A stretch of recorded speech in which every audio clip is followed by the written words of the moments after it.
Hola, bienvenidos a su canal Educultura. Mi nombre es Andrea Pérez y en esta cuarta semana hablaremos sobre la falta de ética en México. Abordaremos interrogantes como qué es la violencia, cuántos tipos de violencia hay y qué características tienen, cómo prevenirla y qué instituciones nos ayudan a las personas que sufren violencia. Acompáñenos en este video. Y bueno, primero que nada me gustaría comenzar definiendo qué es la violencia.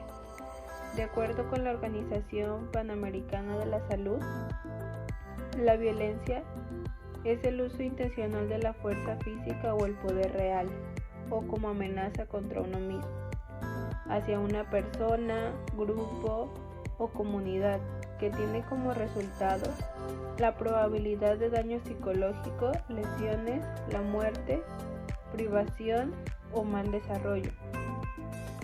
La violencia tiene enormes consecuencias en la social y en la salud.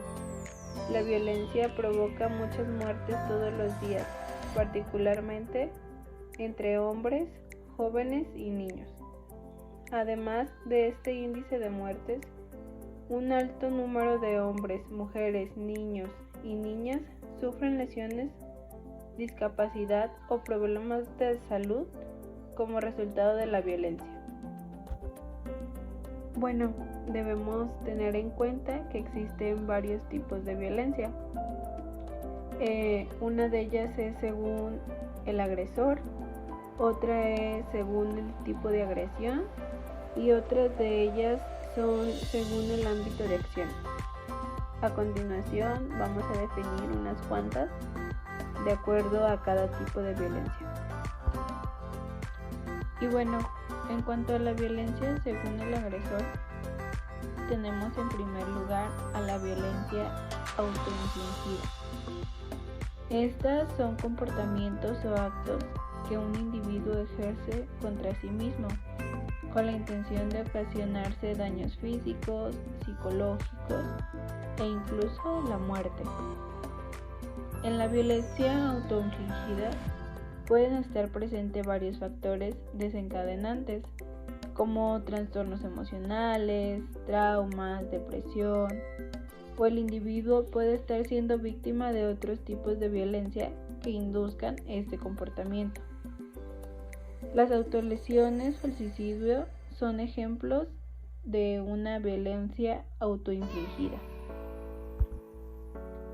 Otro tipo de violencia que encontramos es la interpersonal.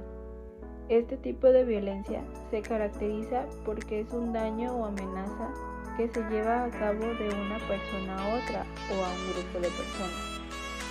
Las causas de este tipo de violencia pueden ser múltiples, pero generalmente están asociadas a factores sociales como la pobreza o la ausencia de estructuras e instituciones que permitan un desarrollo del potencial del individuo, como lo puede ser el acceso a la alimentación, a la salud, el trabajo. Los asaltos son el ejemplo más común de violencia interpersonal. Por último, en los tipos de violencia según el agresor, agregamos la violencia colectiva, que en este caso se trata de la agresión causada por un grupo hacia otro. Estos comportamientos pueden ser inducidos por factores de índole político, religioso o cultural, así como por desigualdades sociales que ocasionen que un grupo mayoritario pueda ejercer la violencia en contra de las minorías. En cuanto a los tipos de violencia según el tipo de agresión, como primer lugar tenemos la violencia física, la cual es que todas las acciones violentas ejecutadas con el fin de causar daño en el cuerpo de otra persona. La violencia física puede tener diferentes niveles y puede ir desde acciones poco visibles como un simple arañazo hasta agresiones más contundentes como son golpes o heridas sangrantes e incluso la muerte. Un empujón, una patada, intentos de asfixia, bofetadas o tirar del cabello de otra persona son algunos ejemplos de violencia física. Otro tipo de violencia es la psicológica. Son todas aquellas conductas ejercidas para perjudicar la psiquis del individuo. Este tipo de violencia no siempre es visible e incluso muchas víctimas pueden ignorar que la están padeciendo. Un ejemplo de violencia psicológica es ignorar deliberadamente a alguien que necesita atención, así como aislarla de su familia o amigos. Es un tipo de conductas muy asociadas con la violencia doméstica.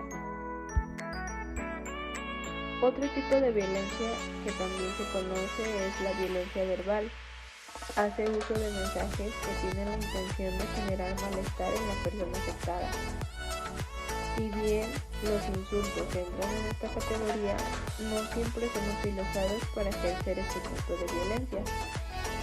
Un ejemplo puede ser cuando una pareja discute y alguno de los dos dice algo que sin ser necesariamente insultante o grosero, está vulnerando a la otra persona porque su mensaje es hiriente o busca hacer daño de forma deliberada. Otro tipo de violencia que encontramos es la negligencia. Este tipo de violencia que se caracteriza por la omisión de acciones que pueden generar bienestar en otra persona o colectivo. Un ejemplo de esto ocurre cuando las autoridades policiales no actúan rápidamente en un caso de violación o cuando un médico omite la realización de ciertos exámenes que podrían determinar el padecimiento de una enfermedad. Para concluir, en cuanto a los tipos de violencia, tenemos el tipo de violencia según el ámbito de acción. El primero sería la violencia política, que es cualquier acto ejercido desde el poder legítimo o sus instituciones para agredir a los ciudadanos. Este tipo de violencia puede expresarse con acciones represivas, detenciones arbitrarias o desapariciones forzosas. El siguiente es la violencia económica, que es la vulneración del derecho de otras personas a usar su dinero o su patrimonio, aunque puede ser ejercido de diversas formas, de un empleador a sus empleados, por ejemplo. Es muy común que ocurra en relaciones de parejas violentas, en las que uno de los integrantes impide que la otra persona pueda tener acceso a su dinero, objetos personales, documentos, como tarjetas de crédito, pasaportes, etc. En cuanto a la violencia cultural, en este caso los actos violentos contra una persona o colectivo están normados por el contexto cultural, lo cual hace que se perciban como hechos naturales o comunes. Otro tipo de violencia que encontramos es la violencia laboral, que es cualquier acto o conducta violenta que se lleve a cabo en el lugar de trabajo, sin importar la jerarquía de quien ejecuta o es víctima de la acción. Gritos, insultos, amenazas de despido, acoso o burlas son algunos ejemplos de lo que es la violencia laboral. Y por último, me gustaría mencionar el acoso cibernético, que es el ataque de una persona o grupos de personas a través del uso de canales digitales como redes sociales, correo electrónico, mensajería instantánea, etc.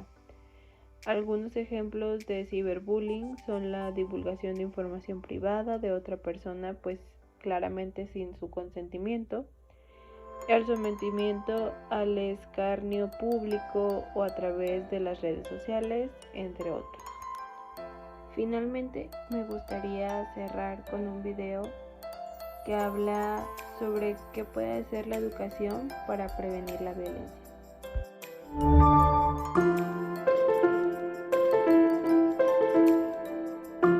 En el siglo XX, la educación se ha centrado exclusivamente en el desarrollo cognitivo y ha dado pasos muy grandes, pero en temas emocionales no nos han enseñado prácticamente nada. Yo cursé la carrera de psicología, de pedagogía, soy doctor en ciencias de la educación y nunca me explicaron lo que era una emoción. Las emociones son importantes porque en ellas hay lo mejor y lo peor de nuestra vida. Porque en las emociones están las alegrías, el amor, la compasión, la solidaridad, el equilibrio, la armonía, la paz interior, el sosiego, en definitiva, la felicidad. Pero en las emociones está también el miedo, la ansiedad, la angustia, el estrés, la depresión, la tristeza, la rabia, la ira, la furia, la cólera, la indignación, la predisposición a la violencia. Fíjate que los grandes problemas de la humanidad en gran medida tienen un fondo emocional. Uno de los objetivos principales de la educación emocional es la prevención de la violencia, porque una parte muy importante de la violencia que hay en el mundo, que es una gran lacra de la humanidad, se origina en la ira que no somos capaces de regular de forma apropiada. Datos publicados en una investigación sobre restos arqueológicos de hace 10.000 años, donde descubrieron un cementerio, observaron que más del 70% de los cráneos de este cementerio habían sufrido impactos lo suficientemente fuertes como para causar lesiones en el cerebro que podían provocar la muerte. La conclusión es que, como mínimo de este cementerio, que se puede considerar en gran medida representativo, de cada 10 personas, como mínimo 7 morían de muerte violenta hace 10.000 años. Para situarnos, damos un salto en la historia y pasamos en el siglo XV. En el siglo XV, los datos nos indican que aproximadamente de cada 10 personas, una moría de muerte violenta. Era un paso fantástico. Pero si ahora pensásemos que nosotros aquí, de los 10 que podamos estar más cerca, uno va a morir de muerte violenta, nos parecería horroroso. Afortunadamente, ahora, en España, el índice es de 0,6 por 100.000. Algo realmente espectacular que se ha producido sobre todo en los últimos 70 años después de la Segunda Guerra Mundial, con los movimientos pacifistas, con la no violencia, la comunicación no violenta, en definitiva, con la educación. Las investigaciones científicas en los últimos años han aportado evidencias de cómo una educación emocional que se pone en práctica con los requisitos necesarios que las investigaciones han puesto de manifiesto, tiene efectos en desarrollar las competencias sociales y emocionales, desarrollar climas emocionales favorables a la convivencia, al aprendizaje, al bienestar, disminuir los índices de ansiedad, estrés, comportamiento de riesgo, violencia. Con educación se pueden lograr efectos importantes, pero todavía nos queda muchísimo por avanzar. Pero los datos nos indican que si nos lo proponemos y lo hacemos bien, en el siglo XXI podríamos reducir la violencia casi al mínimo.